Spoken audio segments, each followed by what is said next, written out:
Assalamualaikum warahmatullahi wabarakatuh. Alhamdulillah, alhamdulillahi rabbil alamin, wa bihi nasta'inu ala umurid dunya waddin, wa la hawla wa la quwwata illa billahil aliyyil azim. Ashhadu an la ilaha illallah wahdahu la sharika lah, wa ashhadu anna sayyidana wa nabiyyana wa azimana wa qurrata a'yunina wa nura qulubina Muhammadan al-abda as-sadiqa fi qawlihi wa fi'lihi wal muballigha 'anillahi ma amarahu bi tablighihi li khalqihi min fardhihi wa naflihi. Abdun arsalahu Allahu lil alamin bashiran wa nadhira, faballagha ar-risalata wa adda al-amanah, wa hadallahu bihi minal ummati basharan katsira. Allahumma salli wa sallim ala sayyidina Muhammadin miftahi babir rahmatillah, adada ma fi ilmillah, salatan wa salaman daimaini bidawami mulkillah, wa ala alihi wa sahbihi wa man tabi'ahudah, amma ba'du. Sama-sama yang kita hormati dan yang kita muliakan para alim ulama, guru-guru agama, wabil khusus akhina fillah al-Ustaz Muhammad Ridwan dan juga Ustaz Jazuli dan seluruh guru-guru yang lainnya, kita doakan mereka semoga diberikan panjang umur, sehat afiat, karena mereka ini orang-orang yang mulia dan kita diperintahkan oleh Nabi untuk memuliakan mereka, sehingga Rasul mengatakan akrimul ulama, muliakan dan agungkanlah para ulama, fa idallahi kurama, karena mereka ialah orang-orang yang mulia di sisi Allah. Kemuliaan yang mereka miliki karena di dalam diri mereka ada warisan Nabi Muhammad sallallahu alaihi wasallam. Maka dari karenanya memuliakan ulama merupakan adalah suatu ibadah, sehingga kita doakan guru-guru kita semoga mereka panjang umur, sehat afiat, dikabulkan segala hajatnya dan dimudahkan segala urusannya, amin ya rabbal alamin. Begitu juga seluruh panitia pelaksana peringatan Isra wal Mi'raj sekaligus haul Abah Gurus Kumpul yang ke-18 dan seluruh juga aparat desa, pembakar dan seluruh hadirin hadirat yang dimuliakan Allah subhanahu wa ta'ala. Sama-sama kita bersyukur kepada Allah subhanahu wa ta'ala pada saat ini Allah kumpulkan kita di perkumpulan yang mana kita yakin perkumpulan semacam ini tidaklah kita bubar dari perkumpulan ini melainkan dosa kita diampuni Allah.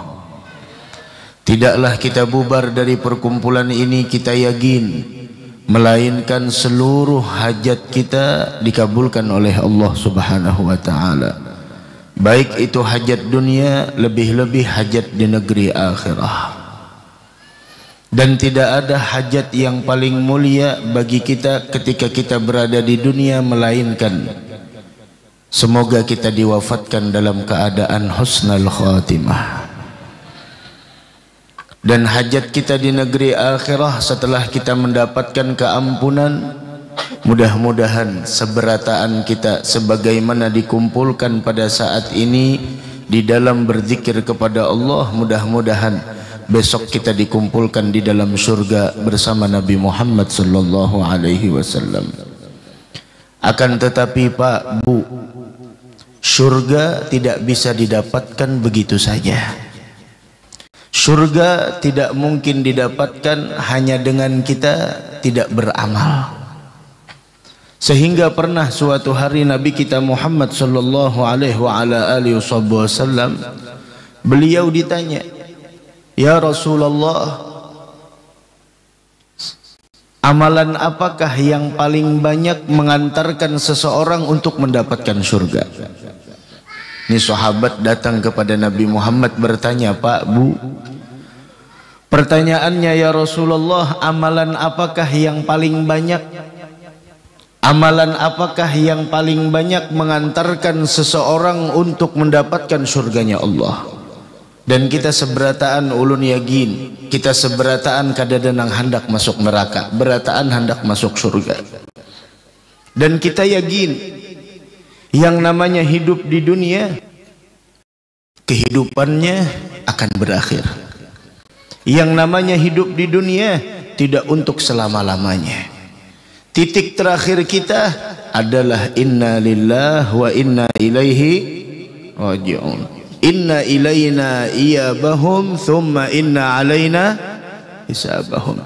Kita bakal kembali kepada Allah dan kita bakal dihisab oleh Allah, dipertanyakan oleh Allah, akan nantinya berhadapan dengan Allah. Tahukah apa yang akan ditanya oleh Allah? Yang akan ditanya oleh Allah yang pertama, an umrihi fima afnah, tentang umur yang telah Allah berikan kepada kita. Bagaimana cara kita mempergunakan umur?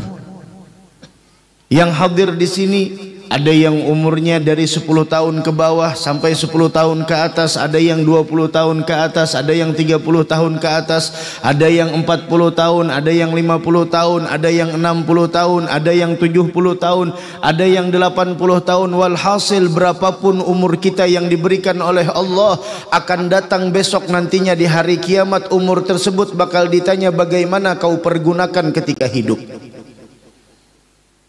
Siang dan malammu bagaimana kau pergunakan? Pak, Bu, hidup bukan hanya untuk sekedar kita melewati siang dan malamnya bekerja, bukan hanya sekedar kita bersenang-senang, bukan hanya sekedar kita menikah, kemudian bukan hanya sekedar kita menikmati daripada keindahan dunia. Akan tetapi ketahuilah, Abdullah bin Mas'ud radhiyallahu taala anhu wa ardhah, beliau mengatakan, laisa ahadun, tidaklah dari seorang manusia pun yang hidup di dunia illa wa huwa dhaifun 'ala dunya, melainkan statusnya itu bagaikan tamu di dunia ini. Wa maluhu 'ariyah, sedangkan harta, kekayaan, materi yang dia miliki, statusnya itu sebenarnya bukan miliknya, akan tetapi adalah hanya sekedar pinjaman. Kalau ada orang datang ke rumah kita tamu, apakah tamu itu bakal tinggal di tempat kita selama-lamanya? Tidak. Sehingga Abdullah bin Mas'ud mengatakan, wad-dhaifu murtahil wal malu mardudah. Fad-dhaifu murtahil, yang namanya tamu bakal pergi dan namanya harta pinjaman tersebut bakal dikembalikan. Sekarang kita yang sudah berada di 10 kedua bulan Rajab, apa yang telah kita lakukan daripada di 10 pertama bulan Rajab? Bulan yang mana ulama menganjurkan kepada kita untuk memperbanyak istighfar. Ini kita punya mata banyak dosa, ini kita punya telinga banyak dosa. Dosa mata kita memandang hal yang tidak diridhai Allah, memandang hina orang lain, memandang rendah orang lain, memandang kepada sesuatu yang tidak diizinkan oleh Allah untuk kita lihat. Ini kita punya telinga, kadang-kadang yang kita dengar adalah bukan sesuatu yang diridhai Allah, malah yang kita dengar adalah gosip. Malah yang kita dengar adalah sesuatu perkataan yang tidak layak untuk diucapkan. Kita punya tangan banyak dosa, kita punya mulut banyak dosa, kita punya perut juga ada dosa di dalamnya. Semuanya, tidak ada orang yang hidup di dunia ini lepas dari dosa melainkan Nabi kita Muhammad sallallahu alaihi wasallam. Manilladzi masa'agat, siapa orang yang tidak punya kesalahan hidup di dunia ini? Manilladzi husna fagat, siapa orang yang hidup di dunia ini cuma kebaikan yang dia punya? Tidak ada, melainkan Nabi kita Muhammad sallallahu alaihi wasallam. Sungguh demikian, Allah selalu membentangkan, Allah selalu membuka pintu taubat lebar-lebar buat kita, siang dan malamnya tidak pernah tertutup. Namun masalahnya, Pak, Bu, siapa di antara kita yang mau masuk di dalam pintu taubat tersebut? Kita khawatir kalau kita meninggal dunia sedangkan kita masih berlumur dengan dosa. Kita khawatir kita meninggal dunia sedangkan dosa masih banyak di dalam diri kita, namun kita mengharap di perkumpulan semacam ini, ya Rabb, mudah-mudahan kita punya dosa diampuni oleh Allah Subhanahu wa taala. Amin amin ya rabbal alamin. Karena kita yakin Pak Bu seberataan, coba pian pikirkan, kalau kita sudah meninggal dunia, apa manfaatnya dunia?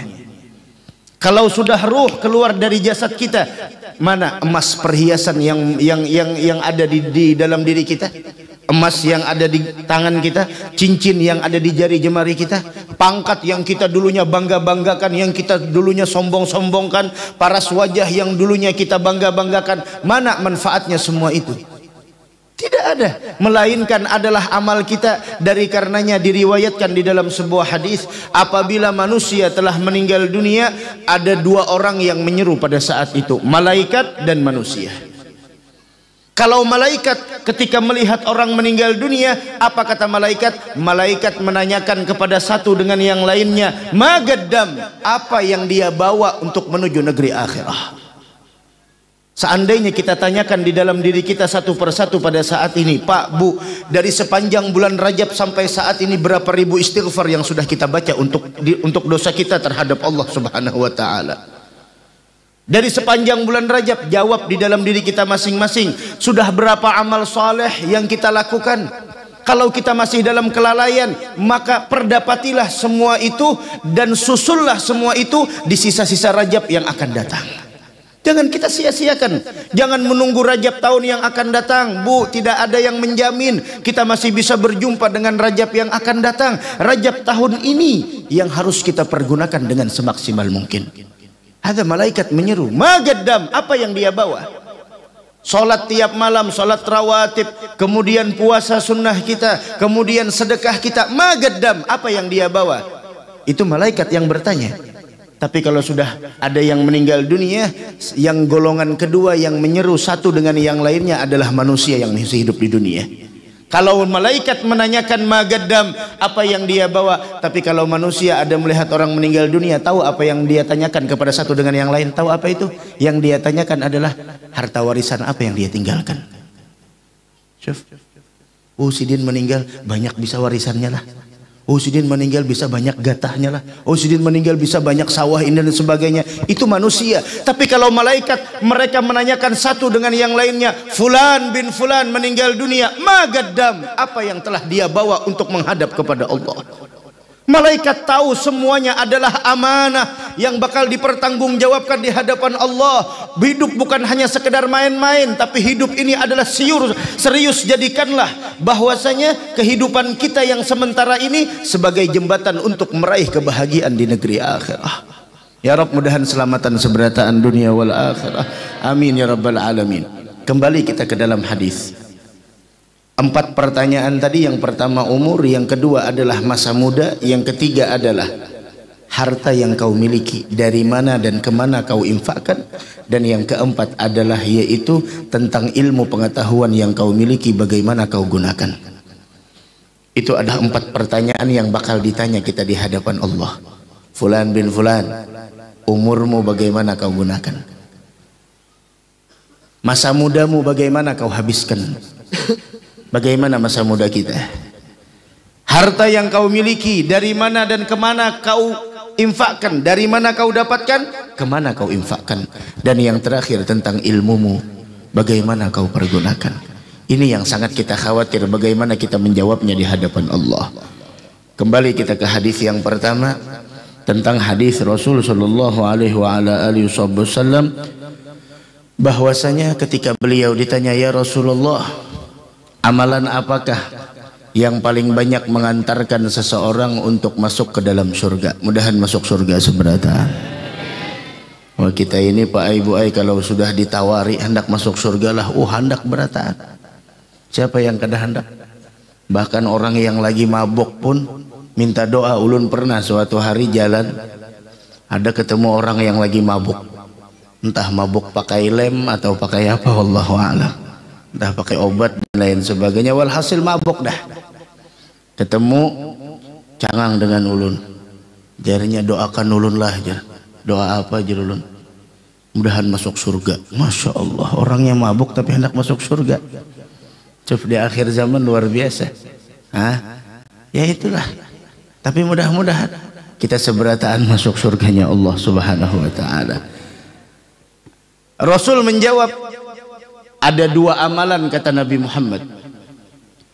Yang mana dua amalan ini adalah amalan yang paling banyak mengantarkan seseorang ke dalam surga.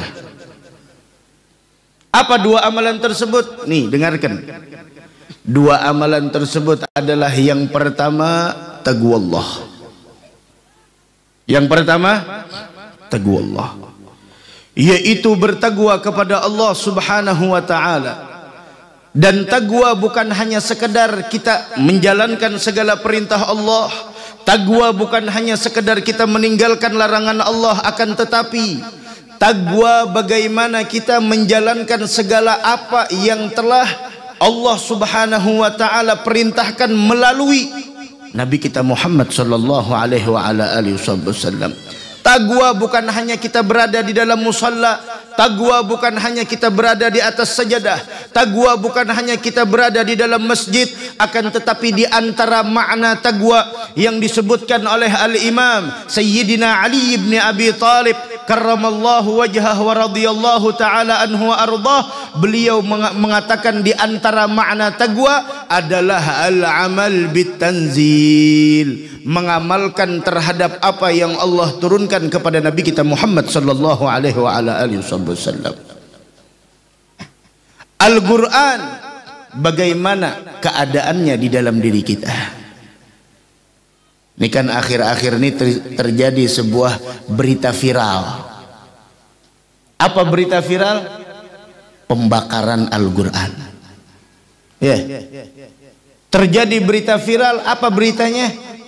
Al-Quran dinistakan. Dengan cara apa? Disobek. Setelah disobek, diinjak. Setelah diinjak, dibakar. Ada dengar ceritanya? Di mana kejadiannya? Di Swedia. Tahu Swedia? Bakasana pada asam-asam situ.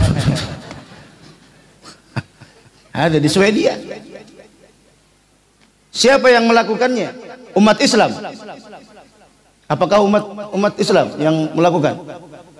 Bukan. Yang melakukan bukan umat Islam, non Muslim. Mungkin Buan Pian tahu seberatan, cuma Buan Pian ya kisah kada tahu. Di Swedia, tahu tadi Swedia lah. Maka sana pada sama-sama sedikit masuk ke dalam.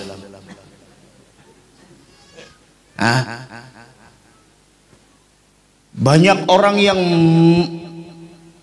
memprotes tentang tindakan orang tersebut, disobeknya Al-Quran. Tapi maaf Pak, Bu, sebelum kita marah terhadap orang tersebut, kalau kita ada ghirah, cemburu terhadap agama Allah, itu bagus dan sangat-sangat bagus.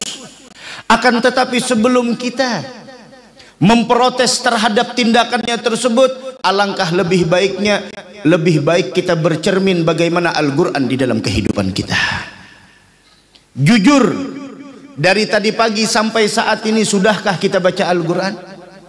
Adakah satu huruf Al-Quran yang masuk di dalam tenggorokan kita? Adakah satu ayat Al-Quran yang masuk di dalam dada kita?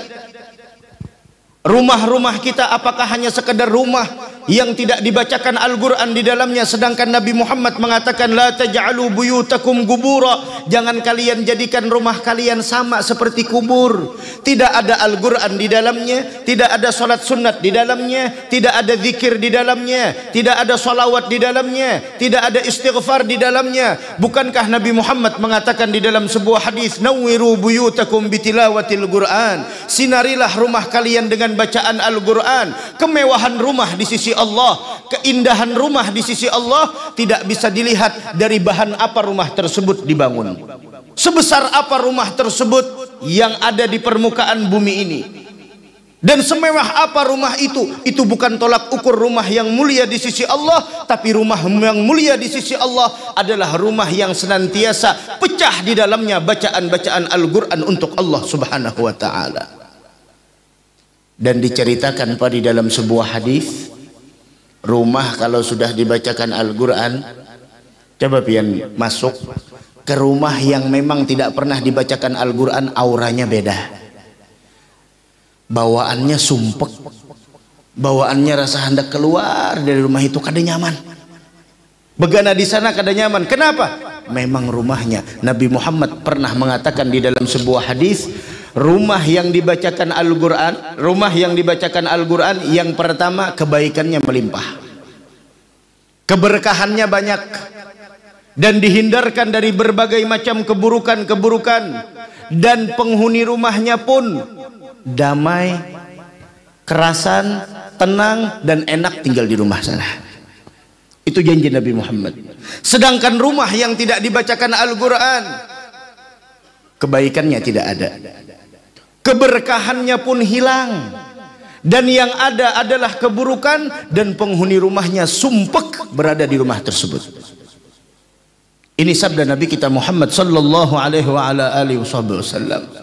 Sekarang kita bagaimana keadaan kita dengan Al-Quran? Anak-anak kita tanyakan, apakah mereka bisa baca Al-Quran? Orang tua jangan hanya sibuk kita bekerja untuk mengambil daripada rizki yang ada hidup di dunia ini, akan tetapi tanyakan kepada anak-anak kita bagaimana mereka dengan Al-Quran, bagaimana mereka dengan Al-Quran, yang mana Al-Quran adalah mukjizat terbesar Nabi kita Muhammad sallallahu alaihi wasallam. Jangan kita biarkan anak-anak kita mereka tidak paham dan tidak mengerti dengan bacaan-bacaan Al-Quran. Dan kita di akhir zaman, Pak, Bu, anak-anak kita sudah hampir dilengahkan oleh musuh-musuh Islam dari benteng terbesar, bentengnya Islam. Sebagaimana Ubay bin Ka'ab, beliau mengatakan benteng Islam itu ada 3. Yang pertama adalah masjid, yang kedua adalah Al-Quran, dan yang ketiga adalah zikir kepada Allah subhanahu wa ta'ala. Kalau kita perhatikan, benteng pertahanan umat Islam ini sudah mulai digrogoti oleh musuh-musuh Islam agar pertahanan kita hilang, dan begitu mudah bagi mereka untuk menghancurkan umat Islam yang ada di dunia ini. Lihat 2 tahun yang telah lalu apa yang terjadi dengan masjid dan musalla kita. Berbagai macam alasan kita dihindarkan dengan itu semua. Kemudian Al-Quran, tanyakan anak-anak kita di luar sana, mereka paham bahasa ini, mereka mengerti bahasa itu dan lain sebagainya. Saya tidak pernah mengucilkan dan menghinakan, silahkan pelajari bahasa orang lain, akan tetapi utamakan bahasa Al-Quran, yang mana merupakan bahasa Al-Quran adalah lugat ahlil jannah, bahasa calon penghuni surga. Banyak di akhir zaman anak-anak kita tidak bisa baca Al-Quran. Anak kalau sudah bisa baca Al-Quran, paham sembahyang, bisa mengaji, bakti dengan orang tua, selesai. Kadang-kadang anak-anak kita, ya Allah, mereka sibuk dengan apa? Di rumah mereka sibuknya dengan apa?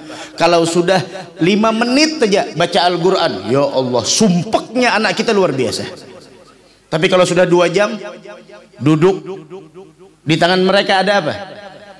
Handphone. Nah, handphone. Syuf, 2 jam serasa 5 menit. Abahnya HP, mamanya HP, anaknya lain, lato-lato. Kenapa? Karena anaknya hendak minjam HP lawan kuitan, kuitannya kada minjami, dan kuitannya kada hendak nungkarakan, ya udah lato-lato. Syuf, orang di Hadramaut, Pak, anaknya terdidik dengan lingkungannya sendiri. Ketika anaknya ingin main dengan ayahnya, ayahnya sibuk dengan apa? Bukan sibuk dengan HP. Kita punya umur, dan ketahuilah sesuatu yang paling berharga yang ada di dalam diri manusia adalah umurnya. Terlalu mahal umur kita korbankan dan kita habiskan untuk sesuatu yang tidak ada nilainya di sisi Allah. Handphone, game, yang bebiniannya apa yang dibuka, macam-macam. Tapi orang di Hadramaut, anaknya mau main dengan ayahnya, ayahnya sibuk dengan Al-Quran. Ingin main dengan mamanya, mamanya sibuk dengan Al-Quran. Ingin main dengan abangnya, abangnya sibuk mempelajari Al-Quran, sehingga anaknya tidak ada pilihan yang lain melainkan adalah Al-Quran. Anak adalah merupakan amanah yang bakal kita pertanggungjawabkan di hadapan Allah. Didik anak-anak kita. Yang sudah tuha ulun pangjar kada bisa mengaji, umpat belajar. Kiau, guru-guruan yang ada di sini, kiau datang ke rumah, lajari aku mengaji. Sebenarnya maaf, dan ini ulun sampaikan Pak Bu di mana-mana. Apa? Sebelum mereka menghinakan Al-Quran, sebelum mereka menginjak-injak Al-Quran, sebelum mereka tidak menghormati kitab sucinya umat Islam, sebenarnya umat Islam sendiri sebelum mereka menghinakan itu semua, kita yang tidak menunaikan hak Al-Quran di dalam kehidupan kita. Paling minimal Al-Quran itu dalam 1 bulan 1 kali kita khatamkan. Sekarang dari bulan Ramadan tahun kemarin sampai saat ini berapa kali khatam kita baca? Parah, sudah kalah selesai. Ini bukan main-main, ini serius. Jangan sampai kita anggap itu adalah ini, itu dan lain sebagainya. Tapi sebenarnya kita yang menghinakan Al-Quran. Belum lagi Al-Quran diletakkan di atas lantai sejajar dengan kaki kita. Agama bukan dibuat main-main seperti itu.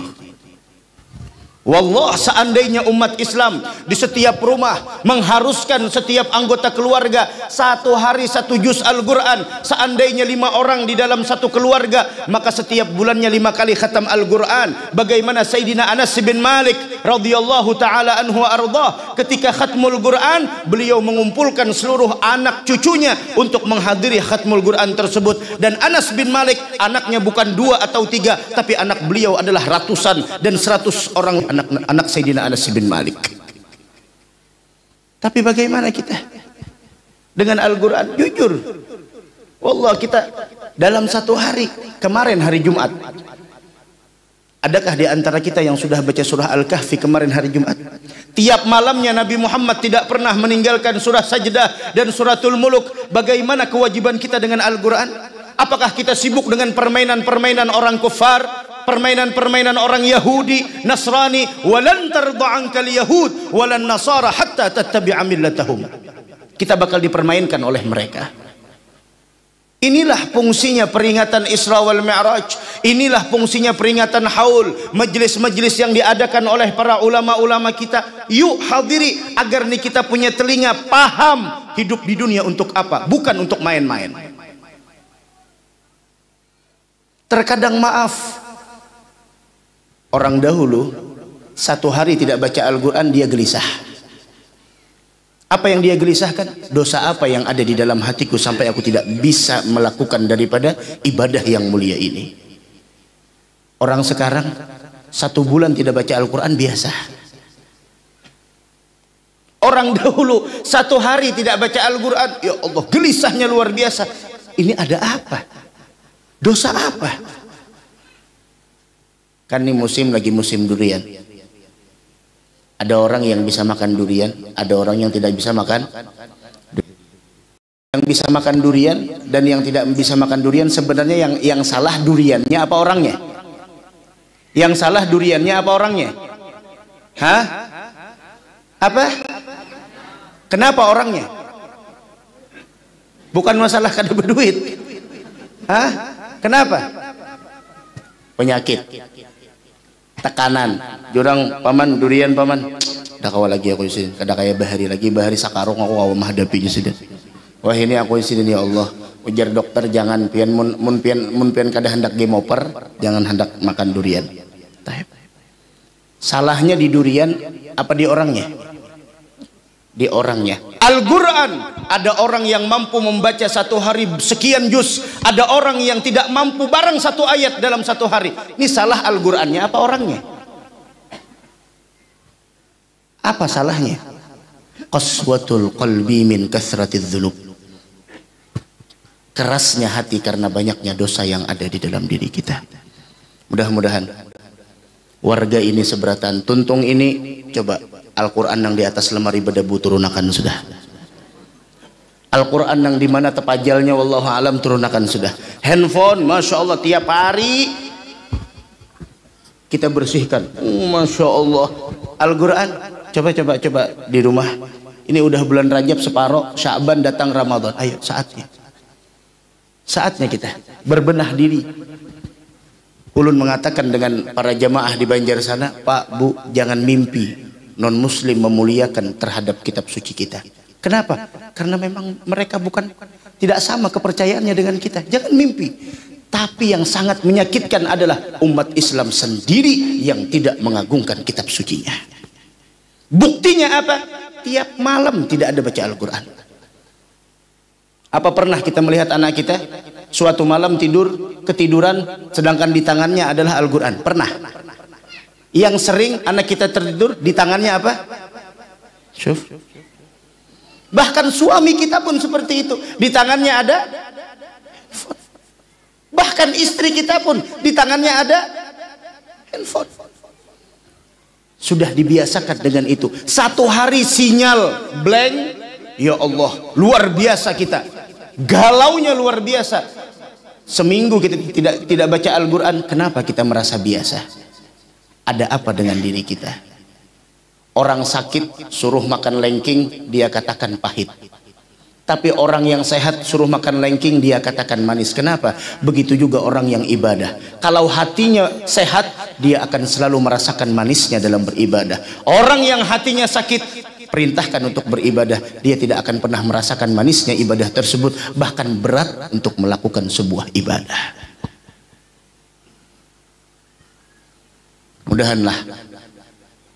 Mudahan tuntung ini nah, dia tadi julun Al-Quran sadangai bulik ke rumah betakun lawan bini umanya mana Quran kita,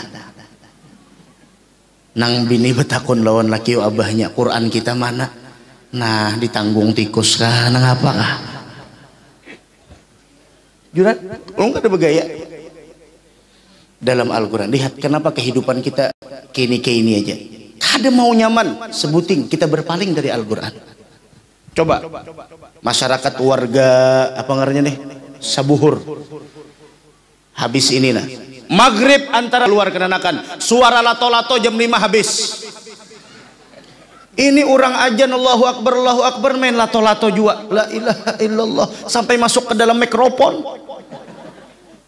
Orang pengajian lato-lato. Ini parak bulan Ramadan busiah as-salata jami'ah, anaknya di luar lato-lato. Nah, apa kabar? Ayo. Bini betianan maka mengidam lato-lato. Ini kayak apa kisahnya? Coba habis ini nah. Masyarakat Sabuhur jar pembakal. Tadi ada pembakal nang apa tadi ya? Nang anum lo nang tuha. Masya Allah. Ajak warga, ayo warga, antara maghrib isya adalah waktu Al-Quran serentak.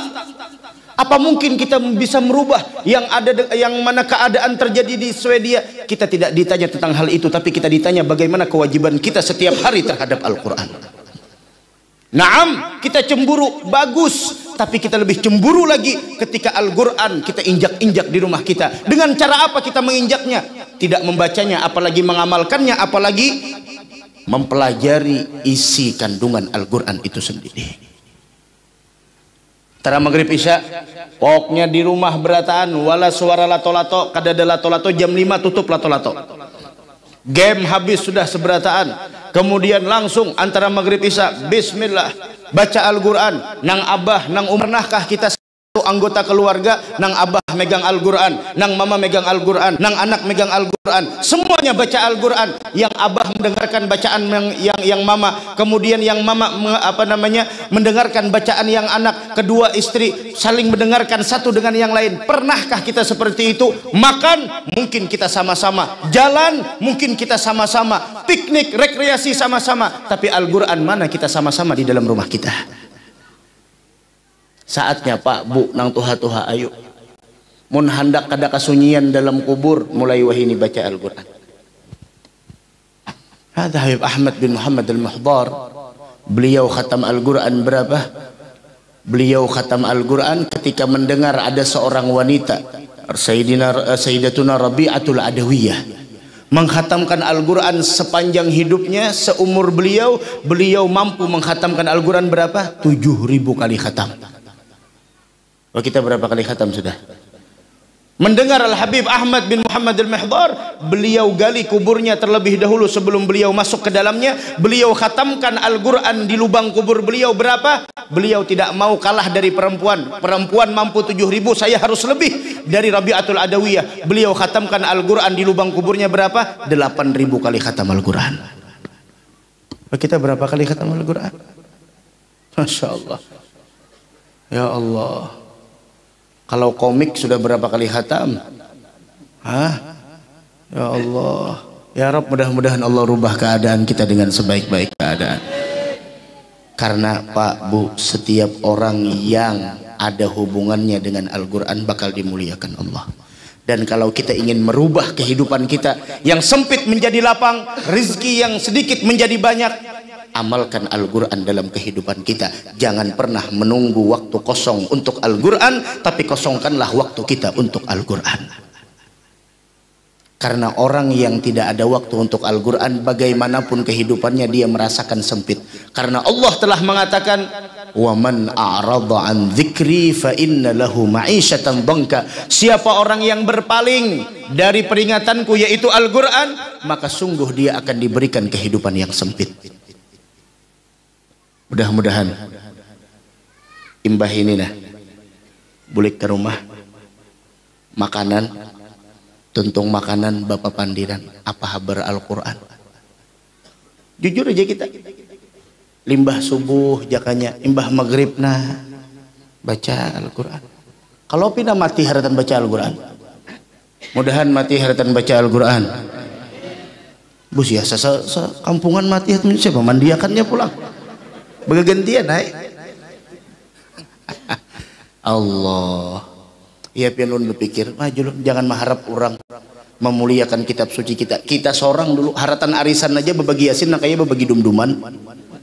Haratan arisan warga, arisan RT, arisan ini nah yasin sejajar lawan batis. Orang tua kita dahulu amun sudah Al-Quran atau apapun yang ada di asuhan mereka kada hendak tak tinggilin tuhut pada Al-Quran. Wah ini napa habar kenakan kita sekolah TK Al-Quran pakai tas rangsel di belakang apa namanya di belakangnya inya mandak kada tahu-tahu lagi orang bahari dasar kada mau nang itu. Kenapa? Menghormati Al-Quran. Orang bahari pina kata piadaan matian sudah. Orang-orang wah ini lagi nang buhan milenial. Nang pina orang bahari ada itu ini ada masih hidup orang bahari itu nah. Berapa umur piane? 16. Tuh berapa? 100 berapa nek? Berapa aja? 998. Kawala kurang lah. Hah? Nini takuni nini bahari kayak apa orang bahari baca Quran nih ada sing lampuan pakai lampu kapal aja. Belatat hidung kau aja baca Quran. Wah ini napa mati lampu genset ada itu koler jo baca Quran. Apa nang salah sedang salah tuh di kita. Al-Qurannya kada salah. Nah mudahan ini bisa malam ini nih pembakal kalanggar aku baca Quran gini nek. Nyaring suara pembakal Tuhan bakal anum. Biar aja kayak apakah dulu bacaannya.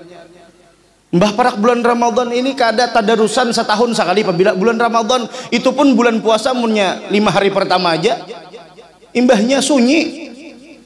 Lihat bulan Ramadan tuh tarawih tadarusan nang rami itu apabila 10 pertama bulan Ramadan ya tengah-tengahnya lihat orang-orangnya aja lagi tapi di sini tahuang sama aja kalau kira-kira ada belain lah. Satu, taqwallah. Di antara makna taqwallah al-amal bitanzil, mengamalkan terhadap apa yang telah diturunkan oleh Allah. Banyak. Walhasil dulu kita baca dulu Al-Quran. Insyaallah kita usah ridwan nang memadahkan kayak apa cara mengamalkan Quran ini itu. Al-Quran kita terapkan seberataan bubuhan desa Sabuhur antara maghrib isya waktu Al-Quran. Lihat bagaimana nantinya keajaiban yang Allah berikan di dalam kehidupan kita. Nang kada bisa nang tuha-tuhanya kumpul di langgar, kumpul di halaman sini. Ayo belajar. Mana orang-orang nang bisa, nang pernah memondok datangkan ke sini, belajar baca Al-Quran. Sebelum kita meninggal dunia, kita sudah mempelajari Al-Quran. Khairukum man ta'allamal Qur'ana wa 'allamah. Orang yang baik, kata Nabi Muhammad, orang yang belajar dan mempelajari Al-Quran. Yang terakhir, selain takwa kepada Allah, yang paling banyak mengantarkan orang ke dalam surga, yang terakhir, yang kedua adalah husnul khuluq, mempunyai akhlak yang baik. Dan orang yang mempunyai akhlak yang baik, langkah pertama adalah yang menunjukkan akhlaknya baik, dirinya tidak pernah merasa lebih baik dari orang lain. Bahkan dia merasa orang lain adalah lebih baik daripada dirinya. Inilah dua amalan yang paling banyak mengantarkan seseorang masuk ke dalam surganya Allah Subhanahu wa ta'ala. Didik anak kita dengan adab yang baik, karena tidak ada kado terindah dari orang tua, tidak ada pemberian yang berharga dari orang tua kepada anaknya, melainkan adalah